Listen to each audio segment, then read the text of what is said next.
Ok, donc bonjour à tous et bienvenue dans cette nouvelle vidéo. J'espère que vous allez bien. Dans cette vidéo, on va parler des hauts et des bas dans la vie parce que je pense qu'une des choses qu'on ne voit pas assez quand on est jeune, c'est à quel point cette vie est difficile et comme si les adultes nous avaient caché un secret quand on était plus jeune et c'est plus tu grandis, plus tu le découvres, tu vois. Parce que l'autre jour, j'ai revu des enfants jouer et je me dit, mais putain, mais quand on était enfant, on était limite là, on rigolait comme des imbéciles heureux. D'ailleurs, je sais pas si c'est un créolisme de dire des imbéciles heureux, mais je sais qu'on dit oula, un imbécile heureux. Enfin bref. Du coup, tu vois, t'es là en train de rire comme un imbécile heureux. Tu shootes une canette parce que ben, t'avais pas de ballon, le ballon il était déjà crevé ou ça fait longtemps qu'il est perché dans un arbre parce que voilà, un gars a shooté la balle de toutes ses forces comme un débile. Ça me fume, hein. Pas trop de problématiques, toutes les problématiques on va dire que c'est tes parents qui s'en occupent. Et puis tu grandis et tu commences à avoir des problématiques et j'ai même envie de dire que la vie c'est des problèmes en fait, tu auras toujours des problèmes, tu auras toujours un aspect de ta vie qui ne te convient pas et tu auras toujours des choses à régler ou tu seras toujours en train de galérer sur les mêmes problèmes. Ceux qui avancent c'est ceux qui ont des nouveaux problèmes et si depuis un moment tu as les mêmes problèmes, ben, c'est limite j'ai l'impression que tu n'avances pas quoi. Parce que tu as les mêmes problèmes où tu n'arrives pas à les résoudre. Et c'est peut-être pas aussi ta priorité, mais c'est aussi ça qui te freine. Donc dans cette vidéo, j'avais envie de parler des hauts et des bas parce qu'on le sait, la vie c'est pas linéaire. Il y a des moments dans notre vie où on sera très heureux, il y a des moments dans notre vie où ce sera compliqué. Il y a des moments où on aura des résultats, il y a des moments où on n'aura pas, il y a des moments où on va perdre des proches, il y a des moments où on va donner vie, il y a de tout en fait. Et je pense que c'est la beauté de cette vie, c'est les hauts et les bas. Et en fait, s'il n'y a pas de challenge, tu ne le valorises pas. Donc, des fois, c'est grâce à ces bas que tu valorises autant tes hauts. Et surtout que tu construis ton caractère pour pouvoir arriver à ces hauts-là. Sauf que c'est aussi dans ces bas que tu vas beaucoup te questionner. Tu vas beaucoup te demander pourquoi tu le fais. Est-ce que tu le veux vraiment? Et c'est là qu'un vrai pourquoi, une vraie motivation solide, c'est important. Moi, je le vois de plus en plus à chaque fois que je suis dans mes bas, c'est à quel point tu le veux, tu vois.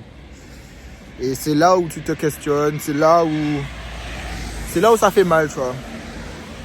Est-ce que ça va être une question de pendant quelques heures ça va te faire mal? Est-ce que c'est une question de jours, etc. Et il faut être capable de revenir en chemin pour te battre, quoi. Des fois, il faut savoir lâcher prise et des fois, il faut savoir se remotiver comme on peut et aller au combat. Et j'espère que c'est ce que vous faites si vous êtes dans une période basse, en fait. Et aussi, souvent, capitaliser sur le momentum. En fait, pour avoir testé pas mal de processus, ça peut être des processus physiques, des processus financiers, des processus de changement de vie. Peu importe un processus, il y aura toujours un moment où ça va bloquer. Je me rends compte de ça. Il y a toujours un moment où au début, tu vas faire, ça va prendre... Parce que ça va prendre, et puis à un moment, tu vas commencer à bloquer. Tu vas stagner ou vraiment ça va bloquer. Et c'est là où beaucoup vont abandonner. Que toi, si tu veux les résultats qui sont de l'autre côté de ce blocage, mais que tu vas devoir y faire face, quoi. Soit ça va être seul, soit ça va être accompagné, soit c'est... Il y a forcément un truc que tu n'as pas aujourd'hui, mais il va falloir le trouver, tu vois. Et tu es là face à ce mur et tu essayes de le grimper comme tu peux, frérot. Tu essayes de voir les résultats qu'il y a de l'autre côté de ce mur, en fait. Je pense aussi qu'avoir le choix de réussir, c'est ce qui nous empêche de vraiment réussir parce que, en fait, quand tu n'as pas le choix et que c'est une obligation, tu ne te poses pas autant de questions, en fait. Tu te demandes pas si c'est le bon moment, tu te demandes pas... En fait, tu rentres pas dans la fantaisie de ton cerveau avec toutes ces questions existentielles. Tu es en instinct de survie, quoi. Ça doit fonctionner, sinon, conséquence, en fait. Et je pense que d'une certaine manière, plus j'avance et plus je me questionne sur la psychologie, parce que j'ai vu que c'est vraiment du mental, plus je réalise ce côté que notre cerveau a besoin d'obligations pour faire des choses difficiles, en fait. Il ne peut pas le faire s'il a le choix. Et c'est là où tu vois que beaucoup de gens vont réussir à, entre guillemets, être imposés une discipline, d'aller par exemple travailler dans un travail qui ne leur plaît pas, parce que En fait, on va pas se mentir, par rapport au nombre de gens qui me disent qu'ils sont dans un travail qui ne leur plaît pas, etc. Le nombre de gens qui arrivent quand même à se lever le matin, à y aller et le faire, ou de se lever, d'aller déposer les enfants, ou etc.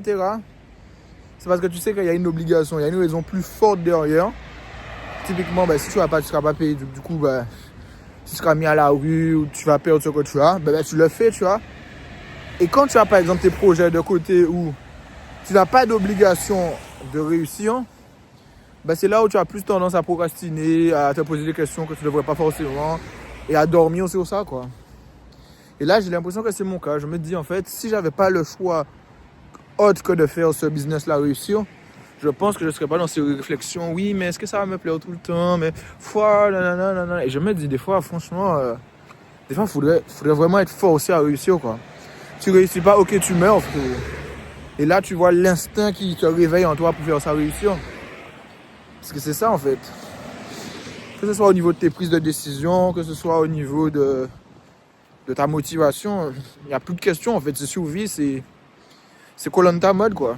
Enfin, c'est pas vraiment Koh-Lanta. Koh-Lanta, c'est un jeu, mais t'as compris, quoi. Donc, bon. Les gars, c'était tout pour cette vidéo, mais sachez qu'il y a des hauts, il y a des bas, ça vous le savez déjà. Et si vous êtes dans une période haute de votre vie, profitez à fond même. Reconnaissez-le. Des fois, il faut savoir le reconnaître. Des fois, on se dit, peut-être qu'on va toucher d'autres hauts et tout. Non. Là, si tu es dans une période haute de ta vie, remercie Dieu, continue à travailler dur et profite. Et si tu es dans une période dure de ta vie, dis-toi que c'est bientôt fini si tu passes à l'action. Donc voilà, moi j'attends le bus, je vais aller au taf. Là, je suis content, j'ai l'impression que ma diète ça fonctionne bien. Peut-être même que c'est trop rapide, je vais aller le dire à mon coach. Puis on va avancer, business pareil. Allez, tchuss les gars.